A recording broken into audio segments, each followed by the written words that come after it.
My name is Pearl Washington, and I'm 74 years old. I spent 38 years working as a postal worker, walking 10 miles a day delivering mail in rain, snow, and scorching heat. I saved every penny I could, invested wisely, and built a retirement nest egg of $520,000. I own my home free and clear. I had a pension and social security. I was comfortable, independent, and proud of what I'd accomplished.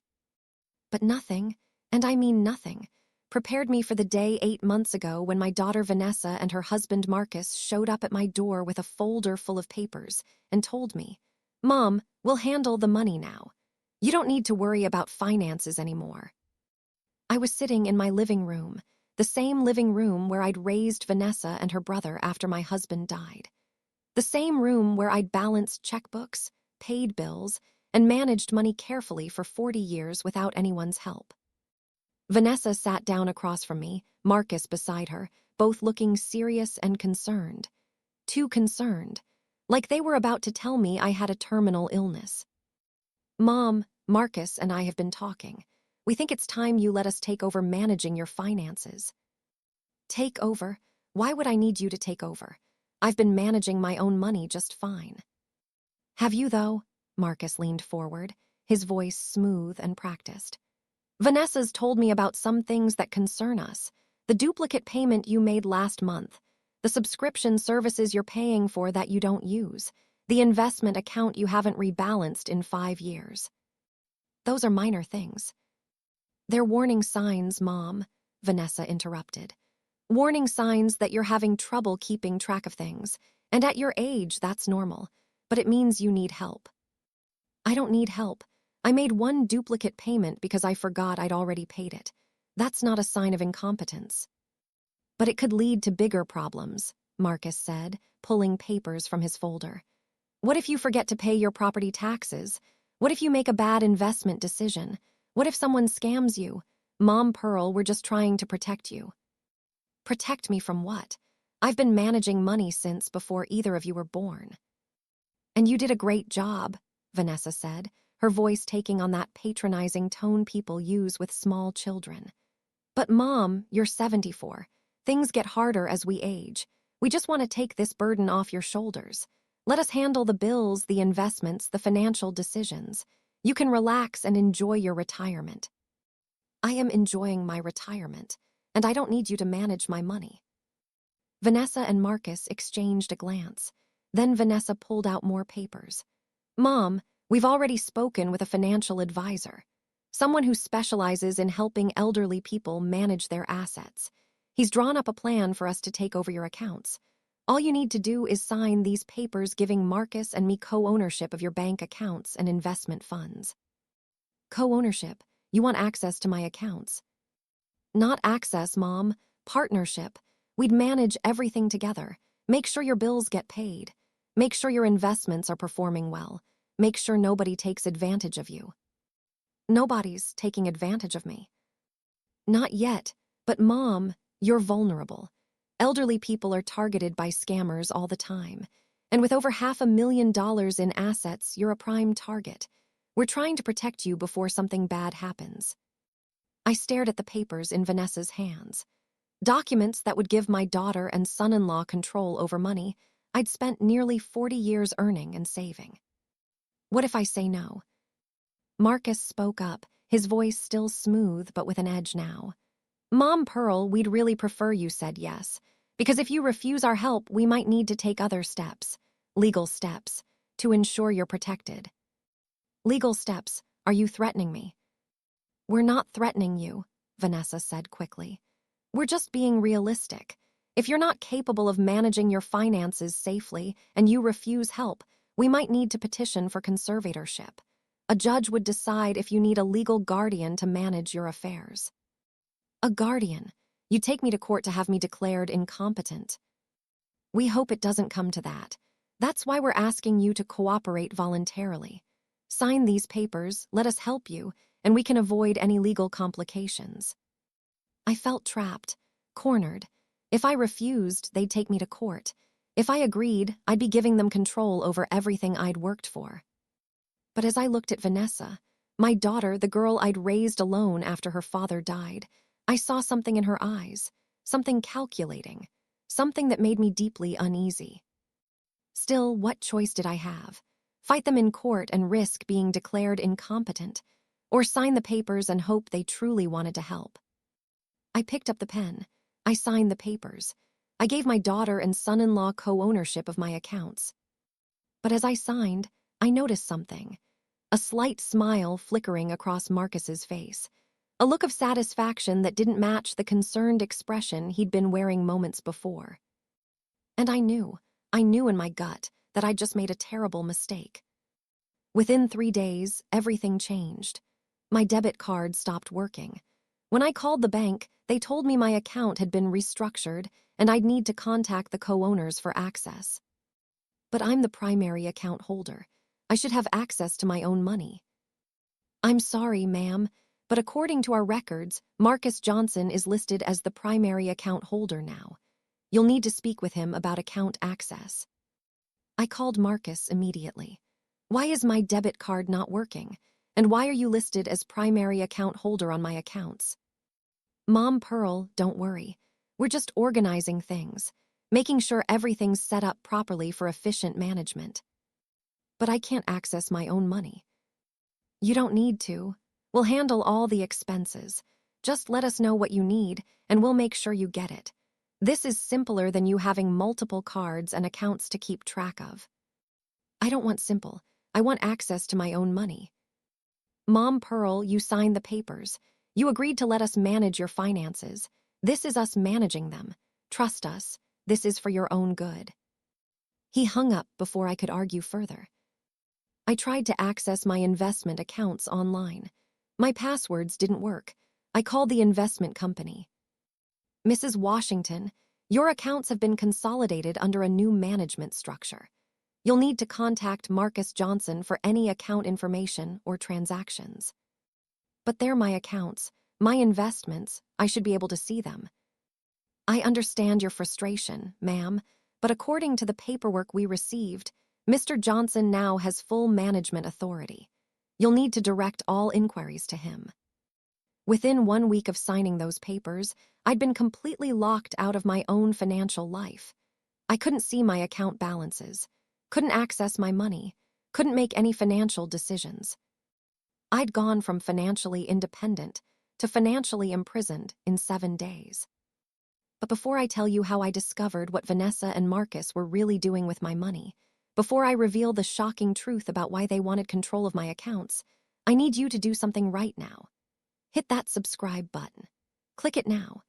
Then smash that like button, because this story is going to show you how financial abuse can happen right under your nose, and how one grandmother fought back to save everything she'd worked for. Turn on those notifications, that bell icon right there, because you need to hear what happened when I finally discovered the truth about my daughter's real intentions.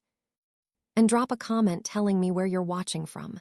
What city? What state? What country? Let me know you're here with me today. Because what I'm about to tell you about what my daughter and son-in-law did with my life savings, it's going to shock you just like it shocked me. And it's going to make you think twice about who you trust with your money. Now let me take you back to the beginning. Let me tell you about Vanessa, about our relationship, and about the warning signs I missed that led to that moment when she said, "We'll handle the money now." To understand what happened, you need to understand my relationship with Vanessa and how money has always been a complicated issue in our family. My husband Jerome died when Vanessa was 10 years old and her brother Leon was 8. Heart attack. He was only 42. One day he was fine, the next day he was gone. Jerome had been a mechanic. We'd never had much money, but we'd been comfortable. When he died, there was a small life insurance policy, $75,000, and that was it. No savings, no investments, just that insurance money and my salary as a postal worker. I used that money carefully. I paid off our mortgage so the kids and I would always have a home. I put the rest in a savings account for emergencies. And I worked. God, how I worked. Regular routes 5 days a week, overtime on Saturdays, holiday pay whenever I could get it. Vanessa was always the smart one. Straight A's in school, full scholarship to college. She studied business and graduated with honors. I was so proud of her. Leon was different. He struggled in school, barely graduated high school, bounced from job to job. But he had a good heart. He checked on me regularly, helped around the house, called every week just to talk. When Vanessa was 25, she married Marcus. He was a financial advisor, successful, drove a nice car, wore expensive suits. At their wedding, I remember thinking my daughter had done well for herself. She'd married someone who could give her the comfortable life I'd never been able to provide. But I started noticing things over the years, small things that bothered me. When Vanessa was 30, she asked to borrow $15,000, said she and Marcus needed it for a business investment. What kind of investment? It's complicated, Mom, a real estate opportunity, but we need capital quickly. Can you lend it to us? $15,000 is a lot of money, Vanessa. I know, but Mom, you have it, and we'll pay you back with interest within 6 months, I promise. I lent her the money, not because I could afford to lose it, but because she was my daughter and she'd promised to pay me back. She never did. When I asked about it 6 months later, she acted confused. Oh, Mom, I thought you knew that was a gift, not a loan. You said you wanted to help us with our investment. I said I'd lend you the money. You said you'd pay me back. I don't remember it that way. But Mom, you're doing fine financially. You don't need that money back, do you? I did need it, but I let it go. She was my daughter, family helps family, right? When Vanessa was 35, she asked for another loan. $20,000 this time, for Marcus's business expansion. Mom, this is a sure thing. Marcus is growing his client base. He just needs some capital to set up a new office. We'll pay you back within a year. Against my better judgment, I lent her the money. And just like before, she never paid it back. When I asked about it, she got defensive. Mom, we're having some cash flow problems. We'll pay you back eventually. Why are you being so pushy about money? Don't you want to see your daughter succeed? Of course I do. But Vanessa, that's $35,000 you've borrowed and never returned. That's money I worked hard to save. And we'll pay it back when we can. But Mom, you have plenty of money. You own your house. You have a pension. Why are you acting like $35,000 is some huge amount? Because to me, it is a huge amount. I worked overtime for years to save that money. Well, maybe you should be happy your hard work is helping your daughter build a better life. Isn't that what parents are supposed to want? That conversation left a bad taste in my mouth. Like my hard-earned savings were just a resource for Vanessa to tap whenever she needed money. When Vanessa was 40, just 2 years ago, she started asking questions about my finances. Mom, how much money do you have saved? Why do you need to know? I'm just curious. I want to make sure you're financially secure. You're getting older. I worry about you. I'm fine. I have savings and investments. I'm comfortable. How much, though? Like ballpark? Vanessa, that's private. I'm your daughter. Why won't you tell me? Because it's my business, not yours. She'd gotten angry, said I was being secretive and suspicious for no reason. But I'd held firm. My finances were my own business. Looking back now, I realize that's when the plan started. When Vanessa realized I wouldn't voluntarily tell her about my money, she started looking for ways to get control of it. 6 months ago, Vanessa started visiting more often, always with concerns. Mom, I noticed you paid your electric bill twice last month. That's not like you. It was a mistake. I forgot I'd already paid it. I got a refund. Still, it's concerning. What if next time you forget to pay something important? Then I'll deal with it when it happens. But Mom, at your age, these little memory slips can become bigger problems. Maybe you should let me help you keep track of bills. I don't need help. I've been paying my own bills for 50 years. But she kept pushing, kept finding little mistakes, real or imagined, to point out, kept suggesting I needed help managing my finances. Then Marcus got involved. He started coming over with Vanessa, always with advice. Mom Pearl, I'm a financial advisor. It's literally my job to help people manage money. Let me review your investment portfolio. Make sure you're properly diversified. I'm comfortable with my investments. But are they optimized? Are you getting the best returns? Are you protected against market volatility? Marcus, I appreciate your concern, but I've been investing for 20 years. I know what I'm doing. With all due respect, the financial landscape has changed dramatically. Strategies that worked 20 years ago might not be appropriate now. Let me help you. I kept refusing, but they kept pushing. And eventually, they came to my house with those papers and that ultimatum: sign over control voluntarily or face a conservatorship battle in court. So I signed. What else could I do? But within days of signing, I realized I'd been trapped. They'd locked me out of my accounts, made themselves the primary account holders, taken complete control of money I'd spent 40 years earning.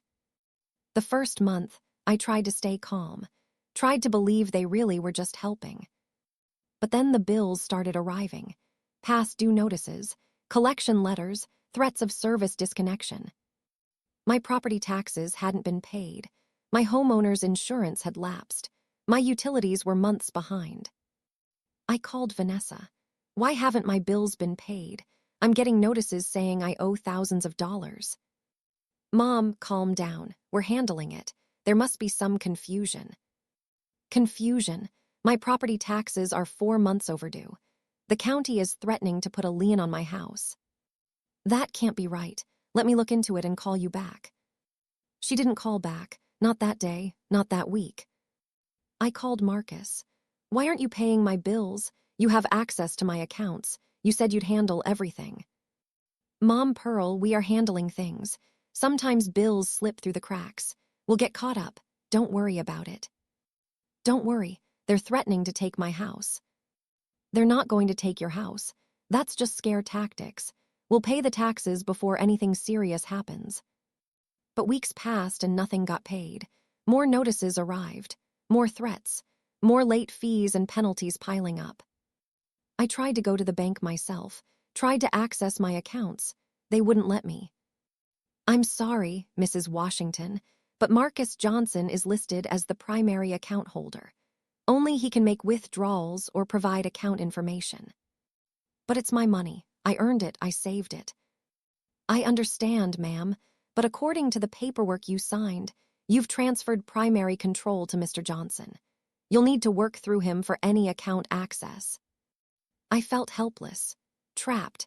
My money was being controlled by people who wouldn't pay my bills, wouldn't give me access, and wouldn't even return my calls half the time. 2 months after signing those papers, my brother Leon stopped by. Pearl, I'm worried about you. Vanessa called me yesterday, said you were confused and paranoid, said you were accusing her of not paying your bills when she is paying them. What's going on? Leon, they're not paying my bills. Look at these notices. I showed him the stack of past due bills, the tax notices, the insurance cancellation letters. Leon's face darkened. Pearl, this is bad. If your property taxes don't get paid, the county can seize your house. I know. I've been telling Vanessa and Marcus, but they keep saying they'll handle it and then nothing happens. Why did you give them control of your accounts? I told him everything. About the papers, the threats of conservatorship, the way I'd been locked out of my own finances. Pearl, I think they're stealing from you. Stealing? They wouldn't. Vanessa's my daughter. Doesn't matter. If they have control of your money and they're not using it to pay your bills, where's the money going? Pearl, you need to get your accounts back. Now. I don't know how. They have all the control. The banks won't even talk to me. Then we get a lawyer. We fight this. Because Pearl, if we don't act fast, you're going to lose everything. That's when I realized Leon was right. Vanessa and Marcus weren't helping me manage my money. They were stealing it. And I'd handed them the keys to my entire financial life, without a fight. But I wasn't going to go down without a fight now. I'd worked too hard, sacrificed too much, to let my own daughter rob me blind. I decided to fight back, but I needed to know exactly what I was fighting against. I needed to know where my money was going, what Vanessa and Marcus were doing with it, how much they'd already taken. so I hired someone to help me find out. A financial investigator who specialized in elder financial abuse. Her name was Carmen Rodriguez, and she came highly recommended by the lawyer Leon helped me find. Carmen met with me at my house. I showed her everything. The papers I'd signed, the unpaid bills, the account statements from before Vanessa took control showing $520,000 in total assets. Mrs. Washington, I need you to understand something. If your daughter and son-in-law have been stealing from you, proving it is going to be difficult. They have legal control over your accounts. Technically, they're allowed to access that money. But they're supposed to be using it for my benefit, for my bills and expenses. They're not doing that. I know, and that's the fraud. But we need to prove they're using your money for their own benefit, not yours. That's going to require bank records showing where the money's going. Can you get those records? I can try. Mrs. Washington, I'll need you to sign some authorizations. Give me permission to investigate on your behalf. And I need to warn you, this investigation is going to cost money. My rate is $200 an hour plus expenses. How many hours will it take? Hard to say. Maybe 30 to 50 hours. You're looking at $6,000 to $10,000 for a full investigation. That was a lot of money. But what choice did I have? If Vanessa had already stolen hundreds of thousands, spending $10,000 to prove it seemed worth it. Do it. Find out what they're doing with my money. Carmen worked fast. Within 2 weeks, she had preliminary findings. She called me to her office to discuss what she'd discovered. Mrs. Washington, sit down. What I'm about to tell you is going to upset you. I sat. Just tell me. In the 2 months since your daughter took control of your accounts, $127,000 has been transferred out. I felt the room spin. $127,000 in 2 months. Yes, and Mrs. Washington, none of that money went to your bills. None of it went to your expenses. It all went to accounts controlled by Vanessa and Marcus. What are they using it for? Carmen pulled out reports, bank statements, transaction records. They're using it to pay their own debts, credit cards, personal loans, a second mortgage on their house, car payments, even luxury purchases, jewelry, electronics, vacations. While my bills went unpaid, while I'm at risk of losing my house. Yes, Mrs. Washington, they're not managing your money. They're spending it on themselves while letting your financial obligations go into default. Can we prove this? Can we show they're stealing from me? Absolutely. These bank records clearly show money being transferred from your accounts to theirs and then spent on their personal expenses. This is elder financial abuse. It's illegal, criminal. What do I do? You file charges. You report this to the police and to Adult Protective Services. You revoke their access to your accounts, and you sue them for every penny they've stolen. I sat there, shaking, trying to process it. My daughter, my own daughter, had stolen $127,000 from me in 2 months, had let my bills go unpaid while buying herself jewelry and taking vacations. There's more, Carmen said quietly. More? How could there be more? Mrs. Washington, based on the spending patterns I'm seeing, if you don't stop this immediately, Vanessa and Marcus will have drained your accounts completely within 8 months. You'll have nothing left. 8 months. I had 8 months before my daughter and son-in-law would take everything I'd worked 40 years to build.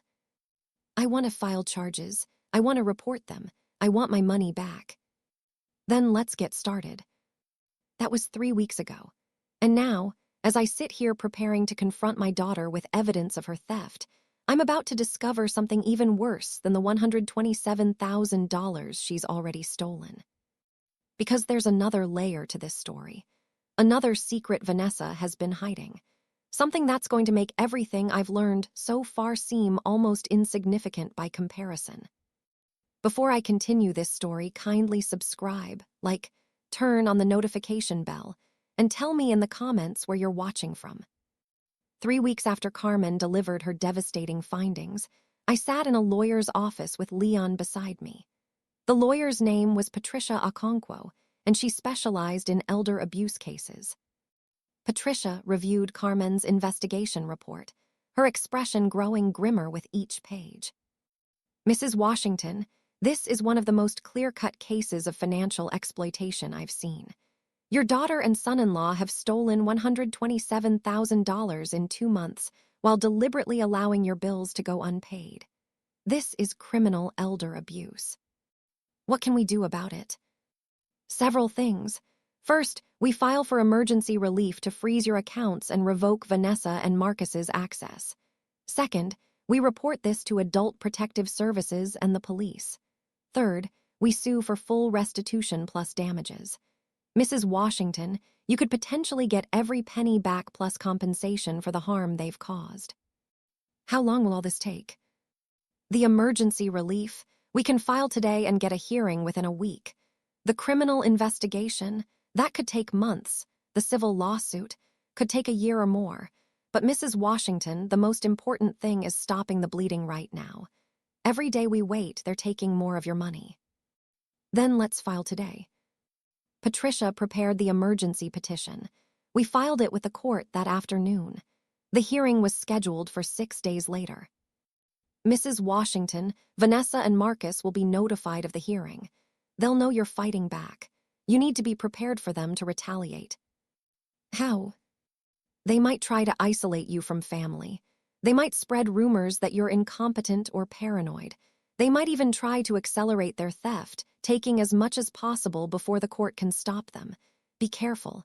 Don't meet with them alone. Don't sign anything they give you. And document everything. I went home that night feeling both empowered and terrified. I was fighting back, but I was fighting against my own daughter. The next morning, Vanessa called. Her voice was ice cold. Mom, I just received notice of a court hearing. You're suing us. You're accusing us of stealing from you. You are stealing from me. You've taken $127,000 in 2 months while my bills went unpaid. That's a lie. We've been managing your money exactly as we said we would. Then why are my property taxes 4 months overdue? Why was my insurance canceled? Why am I getting collection calls? There have been some delays in processing payments. It's not theft, it's administrative issues. Administrative issues.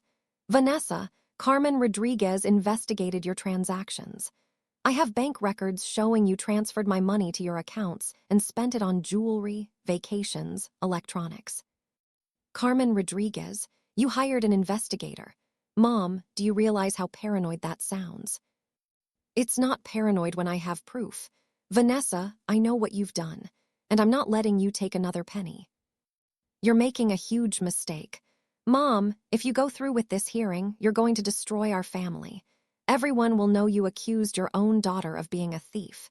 Is that what you want? I want my money back. I want control of my accounts, and I want you to face consequences for what you've done. Fine, if that's how you want to play this, we'll see you in court. But Mom, you need to know Marcus and I aren't going to just roll over. We have rights too, and we're going to fight to protect ourselves. She hung up. I sat there shaking, wondering what she meant by fight to protect ourselves. I found out 2 days later when Leon called me, furious. Pearl, did you tell Vanessa I was helping you with legal action? She must have figured it out. Why? Because she called me yesterday, told me I was interfering in family business, told me I was turning you against her, said if I continued helping you, she'd make sure I regretted it. She threatened you. That's not all. She sent me a text this morning, said she has information about me that she'll share with my employer if I don't back off. Pearl, I think she's trying to blackmail me into abandoning you. What information could she possibly have?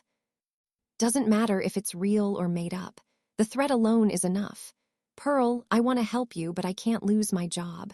I've got rent to pay, bills to cover. I'm barely making it as it is. Leon, I understand. You've already helped me so much. You don't need to do anything else.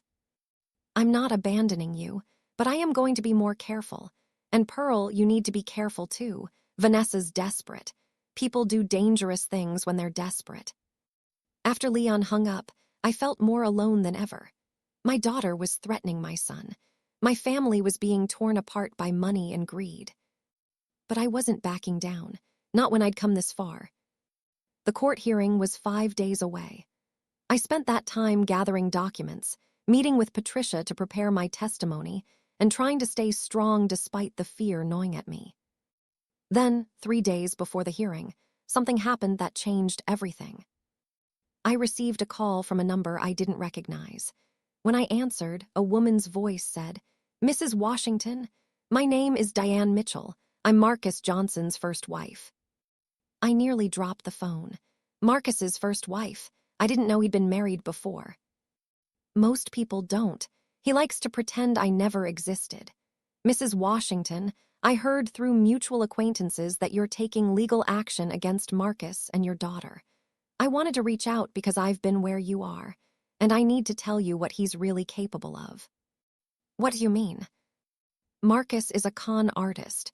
That's what he does. He marries women or befriends elderly people, gains access to their finances, and bleeds them dry. He did it to me. He's doing it to you.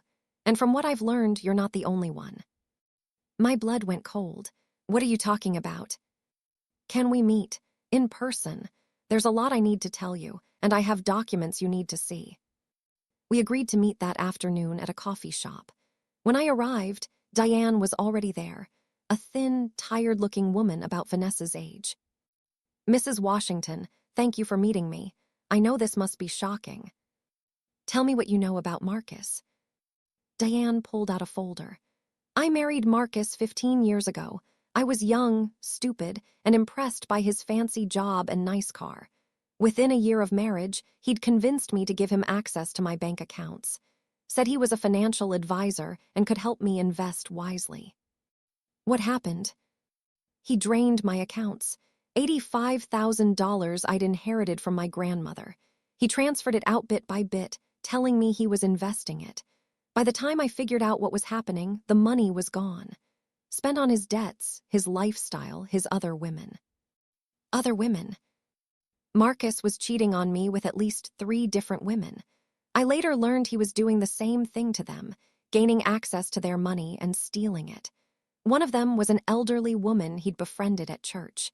He stole over $200,000 from her before her family caught on." "Did you press charges?" "I tried, but Marcus is smart. He always makes sure the transfers are technically legal.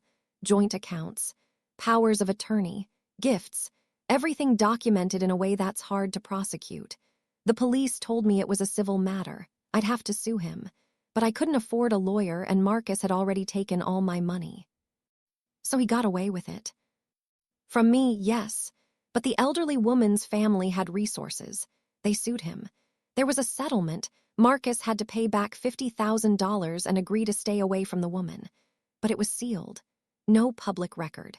Marcus walked away with $150,000 he never had to repay and no criminal record. And then he married my daughter." "Yes, Mrs. Washington, I need to ask you something. Does your daughter have money of her own? Or does all the money in her marriage come from Marcus?" I thought about it. Vanessa had worked after college, but had quit her job a few years after marrying Marcus. Said Marcus made enough that she didn't need to work. "I don't think she has her own money. Marcus supports her." "Then I need to tell you something painful. I don't think Marcus is the only one stealing from you. I think Vanessa is actively participating. Maybe she knows about his history. Maybe she doesn't. But either way, she's helping him take your money." "How do you know?" "Because I've been tracking Marcus over the years, trying to build a case against him, trying to find other victims who might join together to expose him. Mrs. Washington, you're the 5th person I've found that Marcus has stolen from, and in every case, there's been a partner. Someone who helps him gain trust, access, control. With you, that partner is your daughter." I felt sick. "You're saying Vanessa knew, that she deliberately helped Marcus set this up." "I can't prove it, but think about the timeline. When did Vanessa start pressuring you to give them financial control?" I thought back. About 6 months ago. She started visiting more, pointing out small mistakes I'd made, suggesting I needed help. And I'm betting that's right around when Marcus's debts got too big to manage, when he needed a new source of money. Mrs. Washington, I think Marcus identified you as a target. And I think he convinced Vanessa to help him gain access to your accounts. Why would Vanessa do that? I'm her mother. Maybe because she's desperate. Maybe because she's in debt too. Maybe because Marcus has manipulated her the same way he manipulated me. Or maybe, Diane paused, looking uncomfortable. Maybe what? Maybe because she's learned from him. Maybe after 15 years of watching Marcus con people, Vanessa's become a con artist too. I wanted to reject the idea, to insist my daughter would never do such a thing. But everything Diane was saying aligned with what I'd experienced. The sudden interest in my finances, the pressure to sign control over to them, the immediate lockout from my accounts, the unpaid bills while my money disappeared. Do you have proof of what you're telling me about Marcus's history? Some, not enough to prosecute him criminally. Believe me, I've tried. But I have documentation of the settlement with the elderly woman. Bank records from my own case showing the pattern of theft. Contact information for 2 other victims who might be willing to talk. Mrs. Washington, if you're serious about fighting Marcus and your daughter, this information could help. It shows a pattern of behavior, a history of financial exploitation. Can I have copies? That's why I'm here. Diane handed me the folder. Everything's in here, use it. And Mrs. Washington, be careful. Marcus is dangerous when cornered. He's threatened me multiple times over the years, tried to intimidate me into silence. Don't underestimate what he's capable of. After Diane left, I sat in that coffee shop reading through her documents. Settlement agreements, bank statements, police reports that went nowhere. Letters from other victims describing how Marcus had befriended them, gained their trust, accessed their money, and disappeared with their savings. This wasn't just my daughter making bad choices. This was a calculated pattern of financial predation. And Vanessa was either a victim of it herself or an active participant. I called Patricia immediately. I have new information, critical information about Marcus's history. What kind of information? I told her everything Diane had shared. Patricia, this proves Marcus has done this before. Multiple times, it's a pattern. Mrs. Washington, this is excellent. If we can show the court that Marcus has a history of financial exploitation, it strengthens our case significantly. It shows this isn't a one-time misunderstanding. It's deliberate, repeated criminal behavior. Can we add this to our hearing? Absolutely. I'll amend our filing to include evidence of Marcus's prior bad acts. This changes everything. 2 days before the hearing, Vanessa called again. Her voice was different this time. Softer, almost pleading. Mom, please, can we talk? Just you and me. No lawyers, no Marcus, just mother and daughter. What's there to talk about, Vanessa? You stole from me. I didn't steal. Mom, there's been a misunderstanding. Let me explain. Please, I'm your daughter. Don't I deserve a chance to tell my side? Against my better judgment, I agreed to meet her. At a public place, a park near my house where I'd feel safe. When I arrived, Vanessa was sitting on a bench, looking tired and upset. When she saw me, she stood up. Mom, thank you for coming. I know you're angry. I know you think I stole from you. But please, let me explain what really happened. I'm listening. Marcus has been under incredible pressure. Business problems, debts. He made some bad investments and we got in over our heads. When we offered to help manage your money, we genuinely meant it. We wanted to help you. By taking $127,000 and not paying my bills. We were going to pay your bills. We just needed to handle some urgent debts first. We were going to pay everything back before you even noticed. But then you hired that investigator and filed legal action. And now everything's blown up. Vanessa, you had access to over $500,000 of my money. You took $127,000 in 2 months. If I hadn't stopped you, you would have taken everything. We wouldn't have taken everything, just enough to get us through this rough patch. Mom, we're family. Families help each other. Families don't steal from each other. Families don't let their mother's house go into foreclosure while they buy jewelry and take vacations. One vacation, one necklace. Mom, you're making it sound so much worse than it is. It is worse. Vanessa, I know about Marcus. I know about his first wife. I know about the elderly woman he stole from. I know this is what he does. He finds vulnerable people, gains access to their money, and bleeds them dry. Vanessa's face went pale. Who told you about that? Does it matter? It's true, isn't it? Mom, that was different. Marcus made mistakes when he was younger. He's changed. He's different now. Is he? Because from where I'm standing, he's doing exactly the same thing he's always done. The only difference is this time he used my daughter to get to me. That's not fair. I'm not some accomplice. I'm trying to save my marriage. Mom, Marcus told me if we didn't solve our financial problems, he'd leave me. He'd divorce me and I'd have nothing. I did this to save my family. By destroying mine, by stealing from your own mother. Vanessa, how could you think that was acceptable? Because I was desperate, because I couldn't lose Marcus, because I've spent 15 years building a life with him and I can't start over. Mom, I'm 42 years old. If Marcus leaves me, what do I have? No career, no money of my own, nothing. So you decided to take mine. I decided to borrow it. That's different from taking it. Mom, I was going to pay you back, every penny. I just needed time. Time to do what? Take more? Vanessa, Carmen's investigation showed that at the rate you were spending, my accounts would be empty in 8 months. You weren't borrowing, you were stealing, and you would have taken everything. Vanessa started crying. I didn't mean for it to go this far, it spiraled. Marcus kept saying we needed just a little more, just one more transfer, and I kept thinking we'd get ahead and pay you back, but we never got ahead, we just kept taking more. And my bills, my property taxes, my insurance.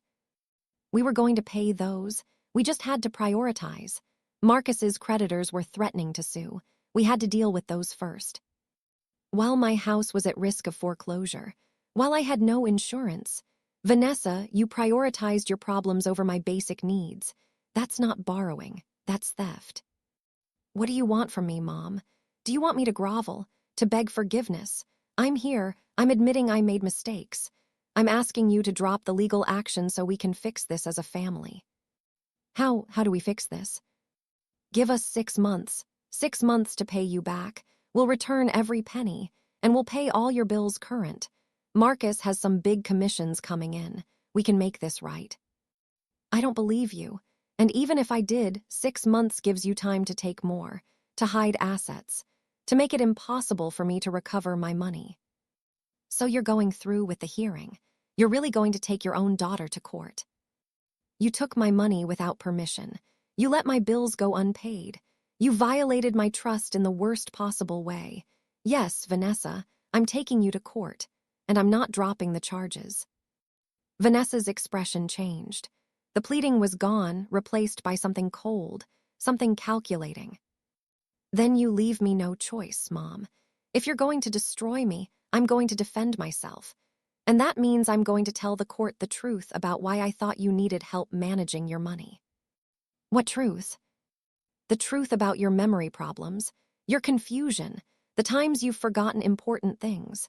Mom, I have documentation, notes I've kept, emails I've sent to Marcus expressing concern about your mental capacity. If you force this to trial, I'm going to argue that you were incapable of managing your finances, that we didn't steal from you, we protected you from yourself. That's a lie. I'm not incompetent. Can you prove that? Can you pass a cognitive test? Mom, you're 74 years old. You've had some memory slips. The court might believe you need protection. I'm not the one who needs protection. You are, from your own greed. We'll see what the judge says. Mom, last chance. Drop the legal action. Let us pay you back over time, or I promise you this is going to get ugly. I'll paint you as a confused elderly woman who doesn't understand her own finances. And Marcus has lawyer friends. We're going to fight this with everything we have. Then fight, because I'm not backing down. Vanessa stood up. Fine, see you in court, Mom, and don't say I didn't warn you. She walked away, leaving me sitting on that park bench, shaking with anger and heartbreak. My daughter, the girl I'd raised alone, the girl I'd sacrificed everything for, had just threatened to have me declared incompetent to cover up her theft. The hearing was tomorrow, And I realized this wasn't just about getting my money back anymore. This was about proving I was capable, about defending my independence, about making sure Vanessa and Marcus didn't succeed in painting me as a confused old woman who didn't know what she was doing. I went home and called Patricia. Vanessa just threatened me. She says she's going to argue I'm incompetent, that she has documentation of memory problems. Do you have memory problems? No more than any 74-year-old. I forget things occasionally, but I'm not incompetent. Then we'll prove it. Mrs. Washington, I'm going to arrange for you to take a cognitive assessment. Tonight, we'll have the results for the hearing tomorrow, and we're going to show the court that you're perfectly capable of managing your own affairs. That evening, I met with Dr. Sarah Chen, a neuropsychologist who specialized in cognitive assessments for elderly adults. She put me through a series of tests: memory, problem-solving, reasoning, attention span. 2 hours later, she gave me the results. Mrs. Washington, you scored in the 85th percentile for your age group. Your memory is excellent. Your reasoning is sharp. Your attention span is strong. Based on these results, I see no evidence whatsoever of cognitive impairment. You are fully capable of managing your own financial affairs. You're sure? Completely sure. Mrs. Washington, whoever suggested you're incompetent was either mistaken or lying. You're sharp as a tack. I took Dr. Chen's report and felt a weight lift off my shoulders. I had proof, medical proof, that I was capable, competent, and had every right to control my own money. Tomorrow, at the hearing, I would present that proof, and I would fight to take back control of my life from the daughter who tried to steal it. But what I didn't know, what I wouldn't discover until the hearing itself, was that Vanessa had one more secret. One more devastating revelation that would change everything I thought I understood about my family, my money, and my daughter's motives for taking it. Before I continue this story, kindly subscribe, turn on the notification bell, and tell me in the comments where you're watching from. The morning of the hearing, I woke up at 5 a.m., too anxious to sleep. I dressed carefully in a navy suit I'd bought years ago, wanting to look competent and professional. Leon picked me up at 8 a.m. to drive me to the courthouse. You ready for this, Pearl? As ready as I'll ever be. Leon, thank you for being here. I know Vanessa threatened you. She's my sister, but you're my sister too. And what she's doing is wrong. I'm not going to abandon you. We met Patricia outside the courtroom. She reviewed our strategy one more time. The judge will hear both sides. You'll testify about signing the papers, about being locked out of your accounts, about the unpaid bills. We'll present Carmen's investigation showing the $127,000 transfer. We'll present Dr. Chen's cognitive assessment showing you're fully competent. And we'll present Diane's evidence about Marcus's history. What will Vanessa and Marcus present?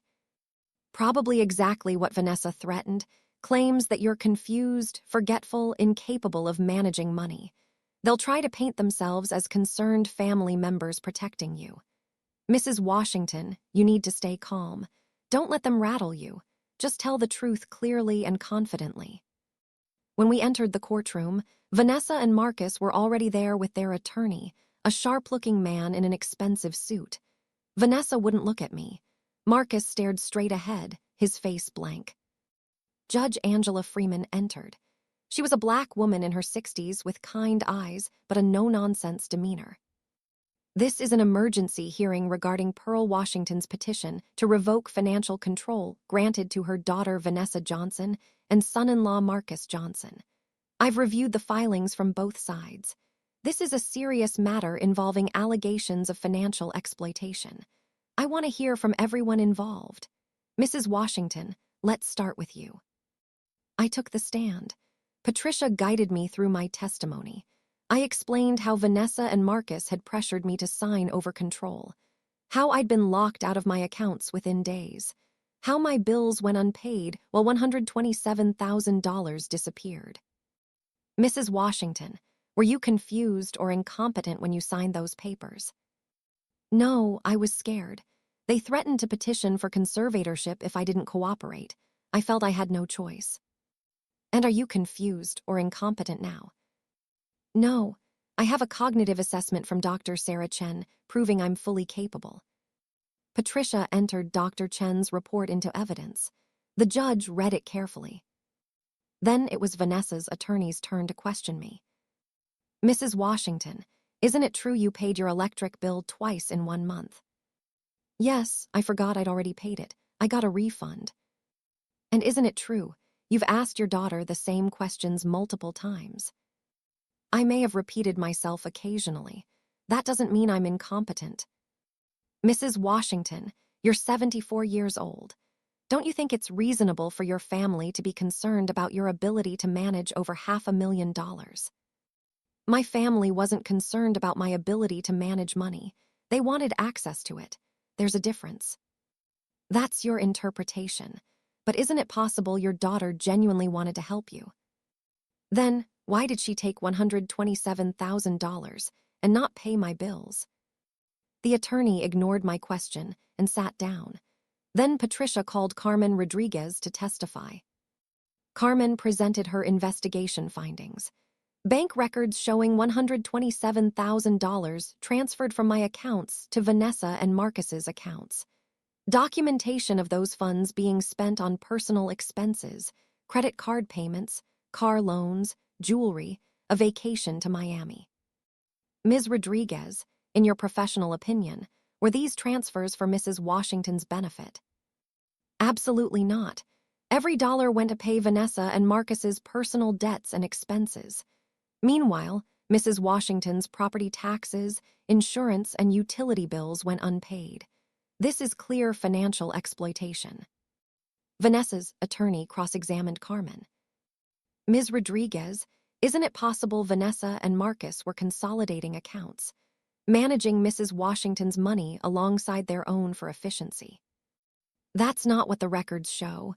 The money went into their personal accounts and was immediately spent. There was no consolidation. There was theft. That's your opinion. It's supported by bank records. Next, Patricia called Diane Mitchell. Vanessa's face went white when Diane took the stand.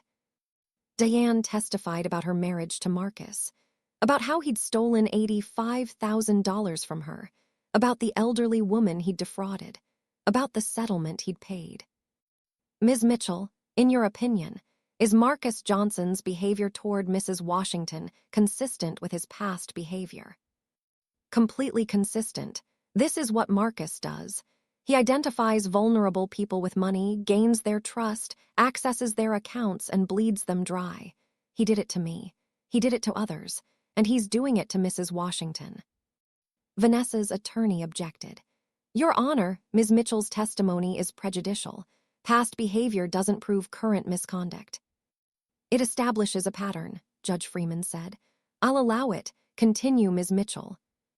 After Diane finished, it was Vanessa and Marcus's turn to present their case. Marcus took the stand first. He was calm, professional, persuasive. Your Honor, my mother-in-law asked us to help her manage her finances. She was struggling to keep track of bills, making duplicate payments, forgetting important obligations. We agreed to help because we love her and want to protect her. Mr. Johnson, why did $127,000 get transferred from Mrs. Washington's accounts to yours? Those were loans, Your Honor. Vanessa and I were experiencing temporary cash flow problems. We borrowed money from Mom Pearl with the understanding we'd pay it back. We fully intended to repay her. Why didn't you pay her bills? We did pay some bills. Others got delayed due to administrative issues. We were in the process of catching everything up when Mrs. Washington filed this action. Mr. Johnson, are you aware there's a settlement on record showing you defrauded an elderly woman of $210 years ago? Marcus's calm facade cracked slightly. That matter was resolved. It was a misunderstanding about investment management. I paid a settlement to avoid costly litigation, not because I admitted wrongdoing. And your first wife, she claims you stole $85,000 from her. My first wife is bitter about our divorce. Her claims are false. No charges were ever filed. Because she couldn't afford a lawyer after you took all her money.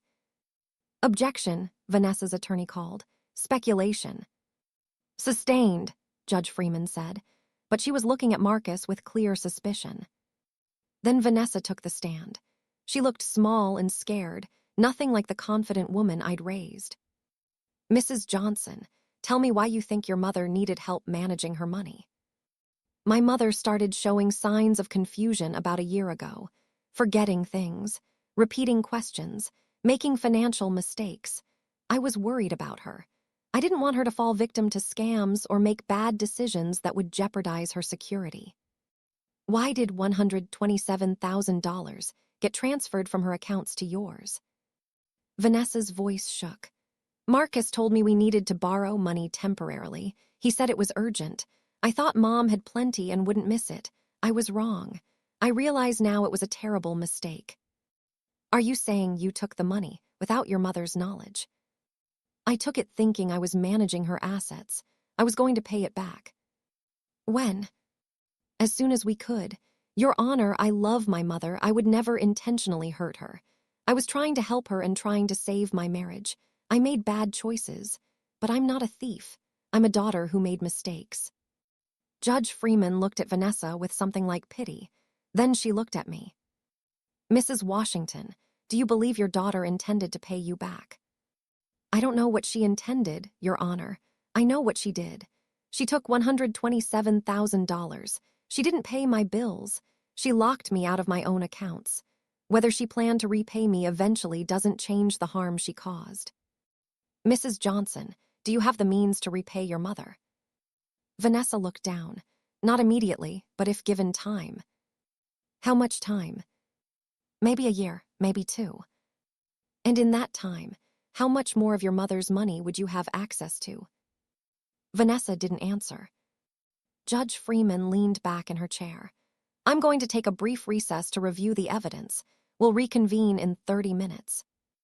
During the recess, I sat with Leon and Patricia in the hallway. How do you think it's going? I asked. I think the judge sees through Marcus, Patricia said, and I think she's sympathetic to you, but Vanessa's testimony complicates things. She's presenting herself as a misguided daughter rather than a thief. The judge might be lenient. What does that mean for me? It means you'll probably get control of your accounts back. But whether Vanessa and Marcus face criminal charges or have to repay you immediately, that's less certain. 30 minutes later, we reconvened. Judge Freeman had made her decision.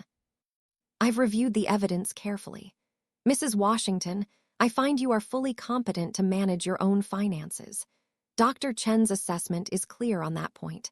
I'm granting your petition to revoke the financial control given to Vanessa and Marcus Johnson. Effective immediately, you will regain full and exclusive control of all your accounts. I felt relief flood through me. Furthermore, I'm ordering Vanessa and Marcus Johnson to provide a full accounting of all transactions made using Mrs. Washington's funds. If that accounting shows money was taken without proper authorization, Mrs. Washington will have grounds for a civil lawsuit to recover those funds. Your Honor, Vanessa's attorney interjected, my clients are prepared to repay Mrs. Washington over time. Overtime isn't acceptable when bills are going unpaid. Mrs. Washington's property taxes are 4 months delinquent. Her insurance has lapsed. She faces immediate financial harm. I'm ordering Vanessa and Marcus Johnson to pay $15,000 within 30 days to cover Mrs. Washington's urgent bills and arrears. Your Honor, my clients don't have $15,000. Then they'll need to find it, borrow it, sell assets. That's their problem. As for the remaining $112,000, Mrs. Washington can pursue that through a civil lawsuit. I'm also referring this matter to Adult Protective Services for investigation of potential elder abuse. This hearing is adjourned. Judge Freeman stood and left. I sat there, overwhelmed. I'd won.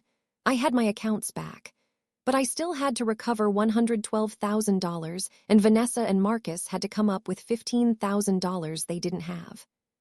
Patricia squeezed my hand. This is a good outcome, Mrs. Washington. You got what we asked for. What happens now? Now you go to the bank and reassert control over your accounts. I'll file a civil lawsuit for the remaining money, and Adult Protective Services will investigate. This isn't over, but you've won the most important battle." As we left the courtroom, Vanessa approached me. Her eyes were red from crying. "Mom, please, can we talk?" "What's left to say?" "I need to tell you something. Something I should have told you months ago. Something that explains why I did what I did." "I don't want excuses, Vanessa." "It's not an excuse. It's the truth. And Mom, you need to hear it, because it changes everything." Patricia touched my arm. "Mrs. Washington, you don't have to talk to her." But something in Vanessa's voice made me pause. She sounded desperate, broken, and underneath the anger and betrayal, she was still my daughter. 5 minutes, in the hallway, Patricia and Leon stay with me. We moved to a quiet corner. Vanessa looked at Marcus, who was standing nearby with their attorney. "Marcus, I need to tell her. I can't keep lying." "Vanessa, don't," Marcus started. "I have to. I'm done lying. Mom deserves the truth." Marcus's face hardened, but he didn't stop her. Vanessa turned to me. "Mom, I didn't just take your money to pay Marcus's debts. I took it because I'm sick, really sick, and I need treatment that insurance won't cover." I felt my stomach drop.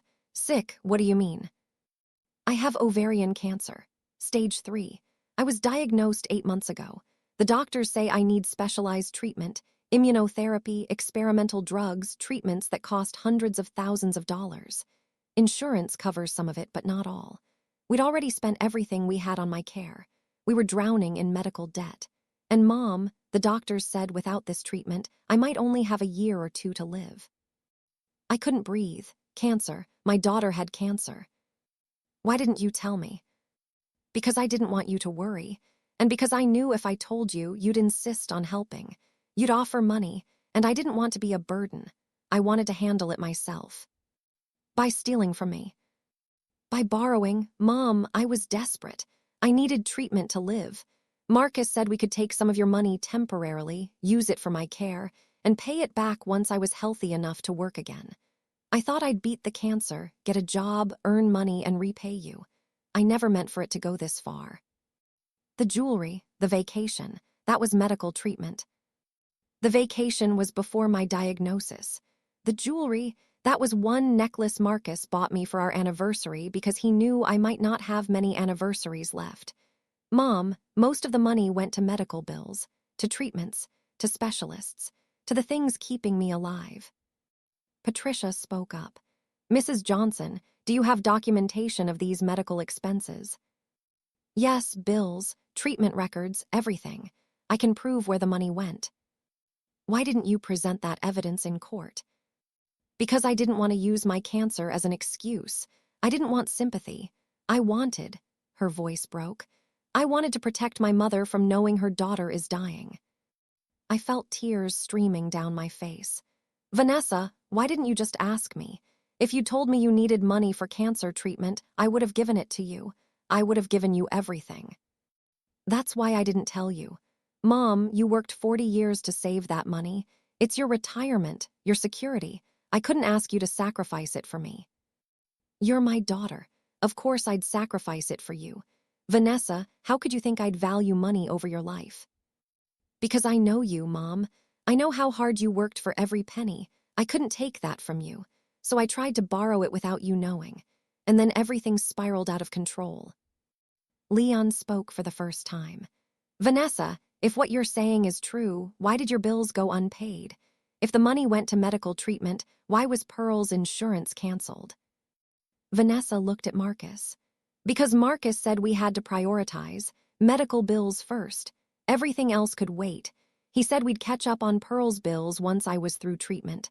I trusted him to handle it." Marcus's face was unreadable. "I did what I thought was necessary to save my wife's life." "By letting my house go into foreclosure," I demanded. "By canceling my insurance. Marcus, you weren't prioritizing Vanessa's life over my bills. You were prioritizing your debts. Carmen's investigation showed the money going to your credit cards, your car payments, your personal loans." "Some of it went there," Marcus admitted. "Because we had creditors threatening to sue, threatening to seize our assets. If they'd done that, we wouldn't have had anything to pay for Vanessa's treatment. I was juggling multiple crises, trying to keep everything from collapsing. By stealing from me. By using available resources. Mom Pearl, I'm not proud of what we did, but I was trying to save my wife's life. Patricia interrupted. This is very emotional, but we need to focus on facts. Mrs. Johnson, you say most of the $127,000 went to medical expenses. Can you prove that? I can provide documentation showing about $80,000 went to medical bills. The rest, Vanessa looked at Marcus. The rest went to urgent debts that would have destroyed our ability to continue Vanessa's treatment, Marcus said. It wasn't theft, it was crisis management. It was still theft, Patricia said firmly. Regardless of your motives, you took money without authorization. But Mrs. Johnson, if you can document that the majority went to legitimate medical expenses, that context matters. It doesn't excuse the theft, but it explains it. Judge Freeman had left, but I felt like we needed her wisdom now more than ever. My daughter had cancer. She'd stolen my money to pay for treatment. Her husband had diverted some of it to pay debts. My bills had gone unpaid in the chaos. How was I supposed to feel? Angry about the theft, devastated about the cancer, guilty that I hadn't known my own daughter was dying. Vanessa, show me the medical records. Show me the bills. Prove to me the money went to your treatment. I will, Mom, I'll show you everything. And I'm sorry. I'm so sorry for lying, for stealing, for putting you through this. I was wrong. I should have told you the truth from the beginning. Yes, you should have. Vanessa, I would have helped you. I would have given you the money. You didn't have to steal it. But then you wouldn't have had your retirement money. I don't care about retirement money if my daughter is dying. Vanessa, don't you understand? You're more important than any amount in a bank account. We stood there in that courthouse hallway, mother and daughter, crying together. Leon had tears streaming down his face. Even Patricia looked moved. Marcus stood apart, his expression closed off. And I realized something. He wasn't crying, wasn't showing emotion. His wife had cancer, but he looked more concerned about the legal situation than about Vanessa's health. And I wondered, was the cancer story even true? Or was this another manipulation? Another way for Marcus to avoid consequences by using my daughter's potential illness as a shield. Vanessa, I need to ask you something, and I need you to be completely honest. What? Does Marcus know about Diane? About his history of stealing from women? Vanessa looked confused. What history? What are you talking about? Your husband's first wife, the elderly woman he defrauded, the settlement he paid. Vanessa, did you know Marcus has done this before? Vanessa turned to Marcus, her face pale. What is she talking about? Marcus's expression hardened. It's nothing. Ancient history. Misunderstandings that were resolved years ago. You stole from your first wife, from an elderly woman. I didn't steal. There were financial disputes that were settled. Your mother is making it sound worse than it was. Marcus, tell me the truth. Have you done this before? Vanessa, we're not doing this here. Answer me. Did you steal from other people before you stole from my mother? Marcus looked at Vanessa with something like contempt. I didn't steal from anyone. I managed money for people who needed help. Sometimes there were disagreements about how that money should be used. That's all. That's not all, Diane's voice came from behind us. She'd been waiting in the hallway. Marcus, you're a con artist. You've been running the same scam for 15 years. And Vanessa, I'm sorry, but you need to know. Your husband married you because you had access to your mother's money. That's what he does. He finds women with wealthy elderly relatives and uses them to access that wealth. Vanessa looked like she'd been slapped. That's not true. Marcus loves me. Does he? Vanessa, did he suggest helping your mother with her finances? Or did you come up with that idea yourself? Vanessa's silence was damning. He suggested it, didn't he? Right around the time he learned how much money your mother had. Vanessa, you've been played. He married you to get to your mother's money, and he's used your cancer, if you even have cancer, to justify stealing it. I do have cancer. I have medical records. Then show them. Right now, prove it. Vanessa pulled out her phone.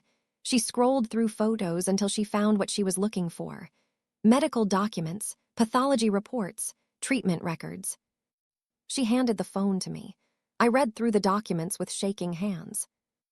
Ovarian cancer. Stage 3C diagnosed 8 months ago. Currently undergoing chemotherapy and immunotherapy. Prognosis, uncertain. It was real. My daughter really did have cancer. I'm sorry, Diane said quietly. Vanessa, I'm sorry. I thought Marcus was using a fake illness to cover his theft. I didn't realize you were actually sick. Vanessa took her phone back. I'm sick. I'm dying. And my husband used my illness to steal from my mother. Marcus, did you? Did you use my cancer as an excuse to take more of her money than we needed? Marcus didn't answer. He just looked at her with cold eyes. And that's when I knew. Marcus had absolutely used Vanessa's cancer as an opportunity. Maybe he'd even been relieved when she got sick, because it gave him the perfect excuse to access my money. Vanessa, we need to talk. Alone, away from here. Mom, I'm so sorry. We'll deal with that later. Right now, I need you to tell me everything. The truth about your cancer. The truth about what Marcus has been doing. The truth about where my money really went. And then we're going to figure out how to fix this. Vanessa nodded. Marcus started to follow us, but I held up my hand. Not you, just Vanessa and me. Leon and Patricia can come. But Marcus, you stay away from my daughter until we sort this out. She's my wife. She's my daughter, and you've done enough damage. Don't make this worse. For once, Marcus didn't argue. He just stood there as we walked away, his expression unreadable. As we left the courthouse, I realized something. This situation was far more complicated than I'd thought. It wasn't just about stolen money. It was about a daughter with cancer, a manipulative husband, a family torn apart by desperation, greed, and lies. And somehow, I had to find a way to save my daughter's life, recover my money, and figure out the truth about what Marcus had really done with the $127,000 he'd taken. The hearing was over, but the real battle was just beginning. Before I continue this story, kindly subscribe, like, turn on the notification bell, and tell me in the comments where you're watching from. We went to a small diner near the courthouse, me, Vanessa, Leon, and Patricia. I ordered coffee I didn't drink. Vanessa sat across from me, looking small and broken. Start from the beginning, I said. When were you diagnosed? 8 months ago. I'd been having symptoms for a while, pain, bloating, fatigue. I ignored it, thought it was stress. By the time I finally saw a doctor, the cancer had spread. Stage 3. They said I needed aggressive treatment immediately. What kind of treatment? Surgery first. They removed my ovaries, uterus, part of my colon, then chemotherapy, 6 rounds, then immunotherapy, experimental drugs that insurance wouldn't fully cover. Mom, the bills were astronomical. Even with insurance, we were looking at $200,000 in out-of-pocket costs. Why didn't you tell me? Because you'd already done so much for me, paid for my college, lent me money over the years that I never paid back. I couldn't ask you for more. And Mom, I didn't want you to see me like this, sick, weak, dying. I'm your mother. You're never a burden to me. But your retirement money, you worked 40 years for that. I couldn't take it. So you stole it instead. Vanessa flinched. Yes, and I know that's worse. But at the time, I told myself I was borrowing, that I'd beat the cancer and pay you back. Marcus kept saying we just needed to get through this crisis, and then everything would be fine.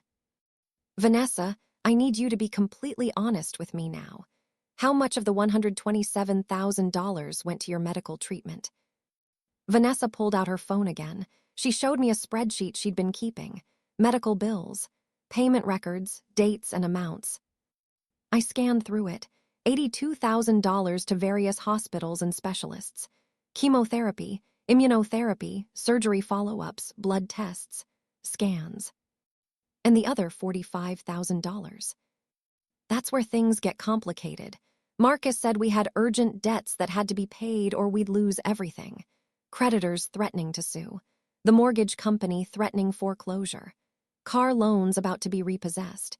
He said if we lost our house and cars, we wouldn't be able to continue my treatment. So he used some of your money to keep us afloat. $45,000 to keep you afloat. I didn't track it closely. I was too sick from chemo to manage finances. Marcus handled everything. He'd tell me he'd paid this or that bill, and I trusted him. Leon leaned forward. Vanessa, Marcus has a history of stealing from people. Diane told us about his first wife, about the elderly woman. He's done this before. I know that now, but I didn't know when I married him. He never told me about his past. And when Mom's investigator uncovered it, I confronted him. He said those were misunderstandings. Bitter ex-wife, complicated investment situation. He made it all sound reasonable. Did you believe him? I wanted to believe him, because if I didn't believe him, it meant I'd married a con artist. It meant my whole marriage was a lie. And Mom, I couldn't handle that on top of having cancer. So I chose to believe his explanations. Patricia spoke up. Vanessa, I need to ask you something difficult. Did Marcus encourage you to take control of your mother's finances, or was that your idea? Vanessa looked down. It was his idea. About a year ago, before my diagnosis, Marcus started talking about how we should help you manage your money, Mom. He said you were getting older, making small mistakes, and needed support. At the time, I thought he was being thoughtful, looking out for you. It wasn't until later that I realized he'd been planning this. Planning to steal from me. Planning to access your accounts. Whether he intended to steal or just borrow, I genuinely don't know. But yes, the whole thing was his idea. He even found the lawyer who drew up the papers. The financial advisor who recommended we take control. All of it was Marcus's plan. And you went along with it. Yes, because by then I'd been diagnosed. And Marcus said this was the only way to afford my treatment. He said you'd never agree to help if you knew the real cost, that you'd offer some money but not enough, that we needed full access to save my life. And Mom, I was terrified. I was facing death. I would have done anything to survive, so I agreed to his plan. I felt sick. Marcus had used my daughter's cancer diagnosis to manipulate her into stealing from me. He'd preyed on her fear of dying to gain access to my money. Vanessa, where's Marcus now? What's he been doing while you're here talking to me? I don't know. Probably with his lawyer trying to figure out how to minimize the damage. Does Marcus love you? Really love you?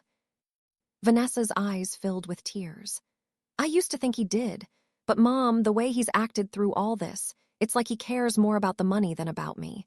When I'm sick, when I'm weak, he seems impatient. Annoyed, like I'm an inconvenience. And after the hearing today, the way he looked at me when I started telling the truth, it was like he hated me for not playing along with his lies. Vanessa, I need to tell you something. Something I think you need to hear even though it's going to hurt. What? I think Marcus married you to get access to my money. Diane said that's what he does. He finds women with wealthy family members and uses them to access that wealth. And the timeline fits. He started pushing to control my finances right around when he learned how much I had saved. Your cancer diagnosis just gave him the perfect excuse to accelerate his plan. You think he married me for your money? I think that's part of why he married you. Maybe he had feelings for you too. But Vanessa, his history shows a pattern. He targets vulnerable people and steals from them. You were his way to target me. Vanessa put her head in her hands. My whole marriage is a lie. My husband is a con artist. I'm dying of cancer. And I helped him steal from my own mother. Mom, my life is completely destroyed. Your life isn't destroyed. You're sick, yes, but you're getting treatment. You're fighting. And Vanessa, you're not a con artist. You're a victim. Marcus manipulated you just like he's manipulated everyone else. But I still took your money. I still let your bills go unpaid. Even if Marcus manipulated me, I'm still responsible for my choices. Yes, you are, and we'll deal with that. But first, we need to figure out how much money is recoverable and how to make sure Marcus doesn't take any more. Patricia pulled out her notes. Based on what Vanessa's shown us, approximately $82,000 went to legitimate medical expenses. That money is gone, spent on care that Vanessa genuinely needed. The remaining $45,000, that's the questionable portion. Vanessa, do you have documentation of where that money went? Some of it. Marcus paid our mortgage about $12,000. Car payments, about $6,000. Credit cards, maybe $15,000. The rest, I'm not sure. So about $12,000 is unaccounted for. Maybe more. Marcus handled a lot of cash transactions, said he was paying people directly to avoid paper trails. Patricia's expression darkened. That's a red flag. Vanessa, I think Marcus has been skimming money, taking some for medical bills like he told you, but pocketing the rest for himself. Why would he do that? Because that's what con artists do. They exploit crises to steal. And your cancer gave him the perfect cover. He could take your mother's money, tell you it was for medical bills, but actually use significant portions for himself. Vanessa looked devastated. So he's been stealing from my mother and lying to me about it. That's what the evidence suggests. Vanessa, I think you need to separate yourself from Marcus, physically and financially, because if you stay with him, he'll continue to manipulate you and potentially steal more. Where would I go? I don't have money. I can't work because of the cancer. I'm completely dependent on Marcus. I reached across the table and took Vanessa's hand. You come stay with me. I'll take care of you. We'll manage your treatment together. You don't need Marcus. Mom, I can't ask you to do that. After everything I've done. You're my daughter. You're sick. You need help. Of course you're coming to stay with me. But what about the money I stole?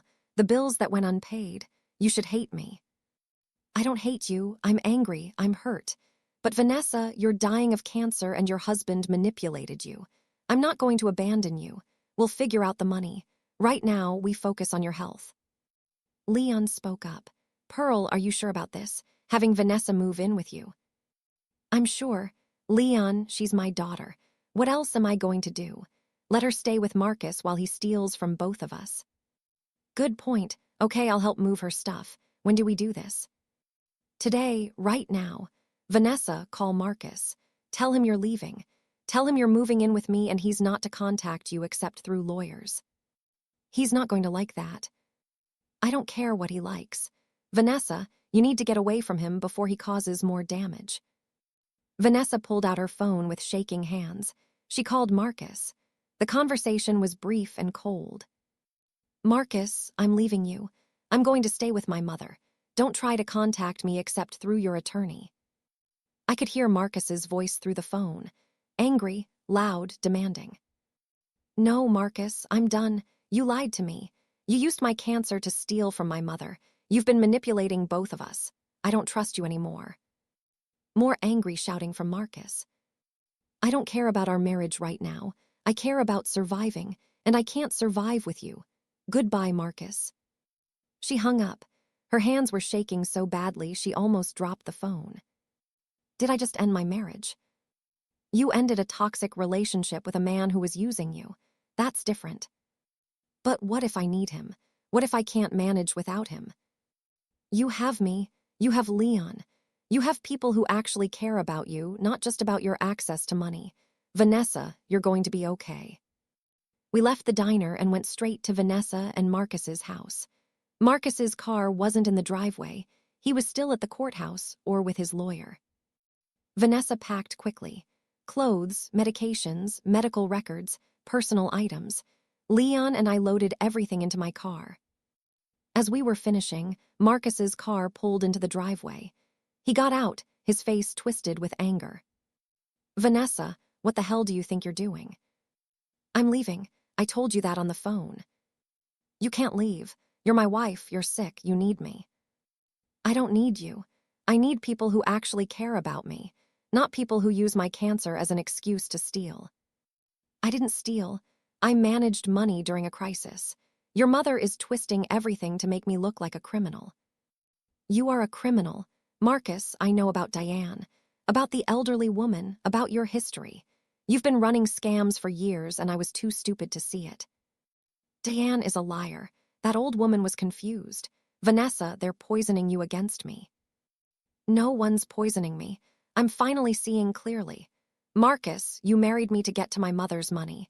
You've been using me this whole time. That's not true. I love you. Do you? Because when I'm throwing up from chemo, you leave the house. When I'm too weak to get out of bed, you get annoyed. When I'm crying because I'm scared of dying, you tell me to be strong and stop being emotional. That's not love, Marcus. That's tolerance. You tolerate me because I gave you access to money. You're being ridiculous. Your cancer is making you paranoid. Don't you dare blame my cancer. Marcus, I'm leaving. Stay away from me. And if you try to access any more of my mother's money, I'll testify against you. I'll tell prosecutors everything. Marcus's expression changed. The anger was replaced by something calculating. You can't testify against me. Spousal privilege, you're my wife. Actually, Patricia stepped forward. She'd followed us to help with the move. Spousal privilege doesn't apply in cases of financial crimes where both spouses benefited. And since Vanessa used some of the stolen money for her medical care, she benefited. She can absolutely testify against you. Marcus's face went white. This isn't over. Vanessa, you walk away now, you get nothing in the divorce. No house, no car, no money. I don't want anything from you, just my freedom. We got in the car and drove away. In the rearview mirror, I saw Marcus standing in his driveway, his face contorted with rage. Do you think he'll come after us? Leon asked. I don't know, but we need to be careful. Marcus is desperate now, and desperate people do dangerous things. When we got to my house, we helped Vanessa settle into the guest bedroom, the room that had been hers when she was growing up. She looked around at the familiar space and started crying. I never thought I'd be back here like this. 42 years old, sick, broke, my marriage falling apart. You're here because you're my daughter and I love you. That's all that matters. Over the next few days, we established a routine. I drove Vanessa to her medical appointments. We met with her oncologist to discuss treatment options. We organized her medications. We created a schedule for managing her care. And we dealt with the financial fallout. Patricia filed a civil lawsuit against Marcus for the $45,000 that couldn't be accounted for. Judge Freeman's order required Marcus to pay $15,000 immediately for my urgent bills. He scraped together the money by maxing out credit cards and borrowing from his parents. I used that $15,000 to pay my property taxes, reinstate my insurance, and catch up my utility bills. My accounts were unfrozen, and I had full control again. But I was still missing $112,000 that had gone to Vanessa's medical care and Marcus's debts. Patricia said recovering that money would take time, possibly years of litigation. Mrs. Washington, we can prove Marcus stole from you, but the money is gone, spent. Unless Marcus has hidden assets we can seize, you might never recover the full amount. What about the house? He and Vanessa own it jointly. Vanessa's entitled to half the equity if they divorce. We could potentially claim her half as restitution for what was stolen. But that might only be $40,000 or $50,000, depending on the mortgage balance. Better than nothing. 3 weeks after Vanessa moved in with me, Marcus showed up at my house. I saw him through the window and immediately called 911. There's a man at my door who I have a protection order against. I'd filed for a restraining order after Marcus had sent threatening texts to Vanessa. The police arrived within 10 minutes. They found Marcus sitting on my porch. Sir, you're in violation of a restraining order. You need to leave this property immediately. I just want to talk to my wife. She's sick. She needs me.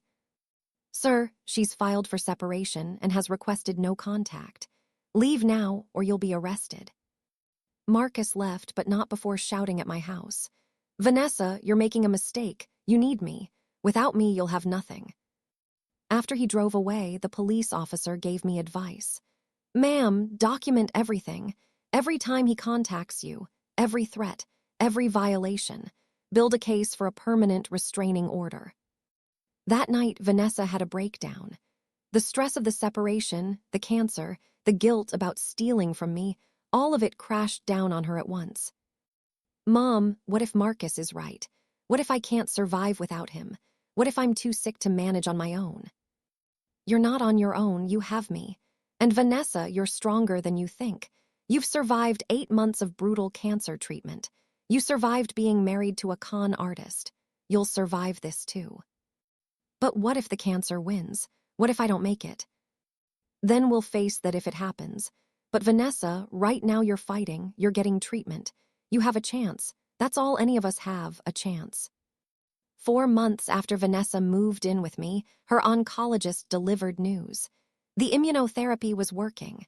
The tumors were shrinking. Her cancer markers were improving. Vanessa, this is very promising. I can't say you're in remission yet, but you're responding well to treatment. If this continues, you could have years, maybe many years.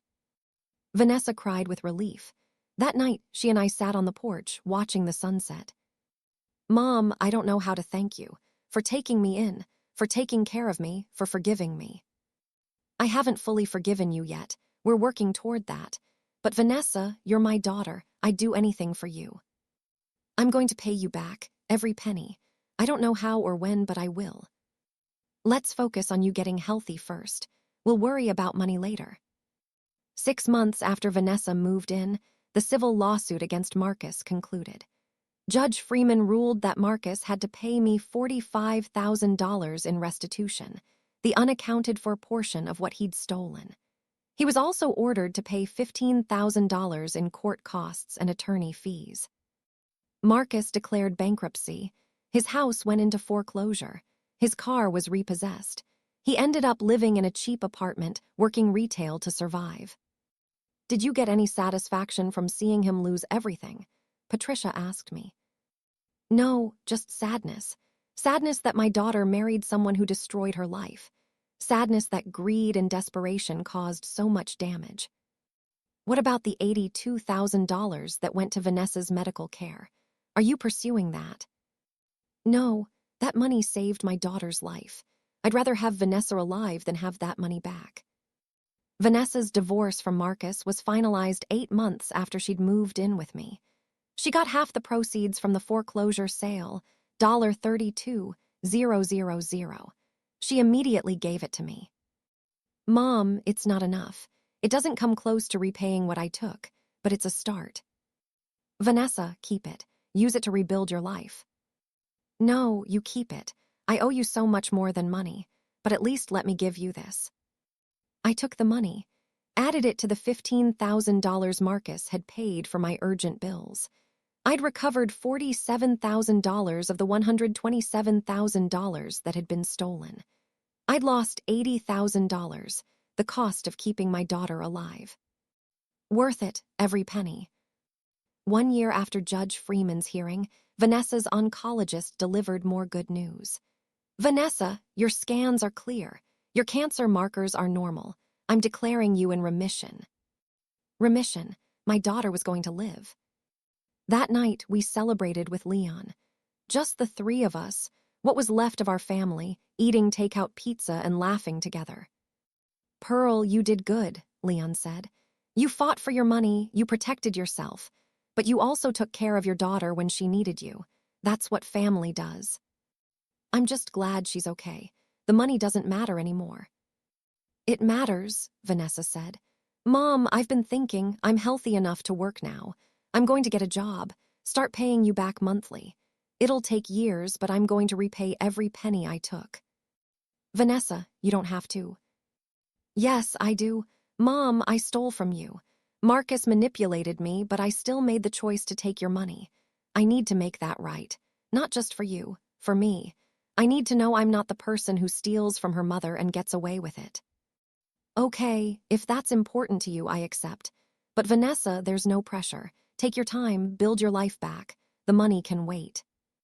2 years after the hearing, Vanessa had a good job as an administrative assistant. She was paying me $500 a month in restitution. At that rate, it would take 13 years to repay the $80,000 I'd written off as the cost of her medical care. But I didn't care about the timeline. I cared that my daughter was alive, healthy, working, rebuilding her life with integrity. Marcus, meanwhile, had disappeared. Last anyone heard, he'd moved to another state, probably looking for his next victim. Patricia had reported him to authorities in multiple states, warning them about his pattern of elder financial exploitation. But without victims willing to testify, there wasn't much they could do. "He'll do it again," Patricia warned me. "Men like Marcus don't stop. He'll find another vulnerable person and run the same scam." "I know. I just hope whoever he targets next has someone watching out for them." Now, at 76 years old, I look back on the day Vanessa said, "We'll handle the money now." The day I let her take control of my finances. The day that started a nightmare of theft, betrayal, and heartbreak. I lost $80,000 I'll never recover. My relationship with my daughter is still healing. My trust was shattered in ways I'm still working to rebuild. But I also gained something. I gained the knowledge that I'm strong enough to fight back, that I won't be a victim, that I can stand up to my own child when necessary and still love her through the consequences. I learned that family love is complicated, that you can be angry at someone and still care for them, that you can demand accountability while offering grace. And I learned the most important lesson of all: money matters, but it's not everything. I'd rather have my daughter alive and in remission, even if it cost me $80,000, than have my full savings and a dead child. "We'll handle the money now," my daughter said, and I let her, until I couldn't anymore, until I had to fight back to save both my finances and my daughter from a con artist who'd infiltrated our family. The fight nearly destroyed us, but ultimately it saved us. It exposed Marcus's manipulation. It freed Vanessa from a toxic marriage. It taught both of us the importance of honesty, boundaries, and facing difficult truths. Was it worth the cost? The $80,000 I lost, the heartbreak, the betrayal. I look at Vanessa now, healthy, working, independent, rebuilding her life with integrity, and I know the answer. Yes, it was worth it. Every painful, expensive, heartbreaking penny. Because I still have my daughter, and that's worth more than any amount of money in the world.